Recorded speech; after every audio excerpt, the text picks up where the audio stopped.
Alright guys, TheEdgeOnBlades here on about the Gerber River Runner. First off, let me just say this knife was a gift to me by my cousin, and I absolutely love it, and I use this knife when I go fishing a lot, and I'll get into all that in a second, but first I'll go over some specs for you. The blade here is 3 1/4 inches of medium carbon high polished steel. You can see the reflection of my light in the camera. The handle is a molded hard plastic. This didn't really give a type of plastic on the website. I looked around on a couple websites and they didn't really say anything much about that, or the Sheath, which is a hard plastic again, like a precision mold, variable draw or adjustable draw. Basically, it just means that you can adjust how much pressure it takes to take the knife out, and of course I'll get into that. But the overall length here is 7 inches.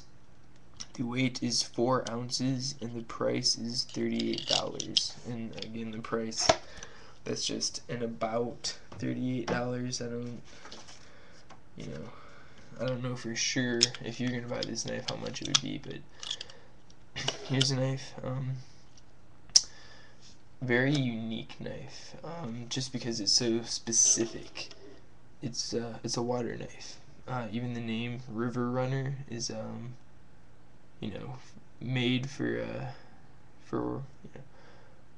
water environment. This high polished steel here, essentially what it does is the polish on it closes up the pores, and it's much less susceptible to rust when you have that high mirror polish on there. Some argument over what's the best type of steel for water knives and stuff like that. You can use any knife, in my opinion. I mean, you wouldn't want to, obviously, but if you had to, you can take any knife underwater with you and have it perform well. The only thing is you have to take really good care of it if it's not made for that. And this knife is made so that you can get it wet and not have to worry about taking as great of care of it. Now, it will rust, obviously, because I don't think they've created a completely stainless steel. I know the Spyderco, like the H1 steel, is it's up there. I'm not sure if it's completely stainless, and I'm sure there's arguments on forums and stuff about that, but just in general, when talking about performance in water, typically the steels you'll see will be a high polish like this. And again, you can take any knife underwater, in my opinion, and as long as you take care of it, dry it out, oil it up, I think it'll be fine. This is just for people who are in the water a lot and just have a specific need for a knife that is more resistant to rust, and that's what this is. You can see right here the half serration and straight edge here.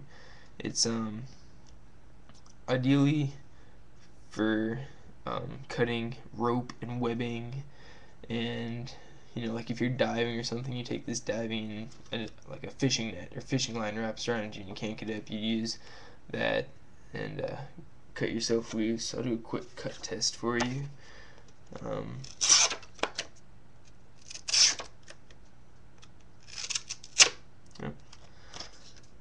Try that again. It's there we go.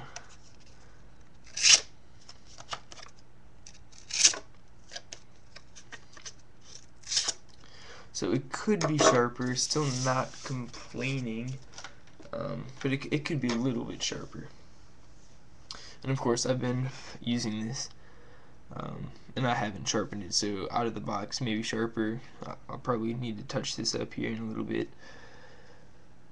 After this review, actually, I'll probably wind up doing that, but Like I said, I take this up actually when I go up to Canada to go fishing, and this sheath right here, which I'll talk about right now.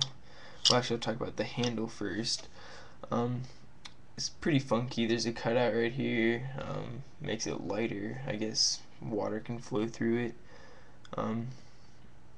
It's got a jimping on the back of the blade here, of course, for your thumb. And these two, I guess they kind of stick out a little bit more right here. So I guess because when it's in the sheath, that's all you see, and you want to know which way to grab it, so this kind of just gives you a little bit of extra grip, as well as lets you know how you're pulling it out of the sheath. For me, as you can see, those two things fit right around my two middle fingers, so it's actually surprisingly comfortable. It doesn't look like it would be, but it's pretty comfortable. And again, all these little ridges here, the plastic is pretty smooth, but all these ridges here help to maintain a good grip. You see, I'll talk about the sheath now and then show you close-ups of everything. The sheath here, it's got a big clip right there, and what I do is I clip this on my life vest, and it's facing down. So here's a strap on the life vest, and it would be clipped right here, and the blade the handle is facing down, so I can just pull it out, do whatever I need, and put it back in. That works really well. It's a pretty strong clip there, and it's very swept back, pretty steep there, so it won't come out. And again, you can put this through a belt, which has also got some knobs here that come out, and you can clip it sideways or up and down onto other straps and stuff like that. So it's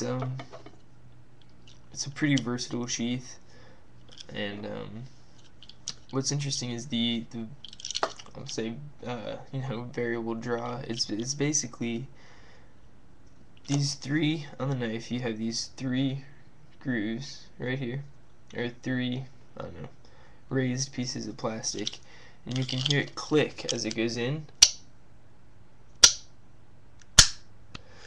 And obviously, the farther you push it in, the harder it will be to draw. So 3 clicks in, obviously all 3 of them have to cross these little ridges here to come back out. Whereas if you click it in one time, if you're planning on using it again, then you're not bouncing around too much.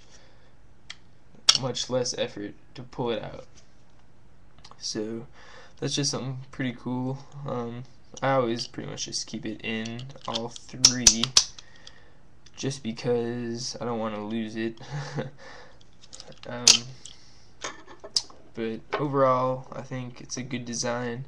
Maybe if it would be H1 steel, it would be a little bit better, but I still can't complain. I'll show you the sheath first. See the Gerber, and you can kind of see the texture on there. The Gerber logo from the back here. Quality product of Italy. You can see there's drainage holes on the end of the sheath here, so if you come out of the water. Now how I carry it is upside down, so it would just drain out this way, but if you were carrying it up, the water would drain out the bottom here. And there's just a close-up of the sheath for you. And again, let's see, right there, we see it says International, and then made in Italy right there. Again, over here, Gerber, same stuff over there. There's that high polished blade. It's got some fingerprints on it. Get those off for you.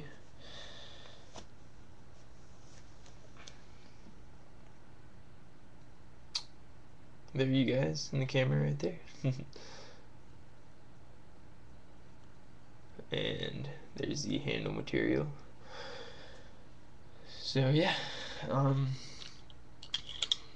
I like it. It's a great little knife. It's definitely got its niche.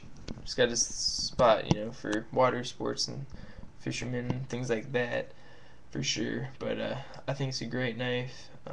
I definitely get my use out of it, like I say, when I'm fishing. And as always, thank you for watching. And you can comment on this video, of course, if you want to see some other things reviewed. And what I'm going to ask right now, and obviously you don't have to do this, but just if you like what you see on this channel, if you could give this video a thumbs up. I'm not trying to go for, ratings or whatever. This is just for me to see how I'm doing, because I'm not doing this for I'm not doing this for millions of views. I'm just doing this because I want to help people, and I want to see, thumbs up if you think I'm doing a good job, thumbs down if you think I could be doing better, and just thumbs up, thumbs down. Tell me what I can do in the comments to make it better for you, and what you want to see in this channel in the future. And as always, thank you very much for watching.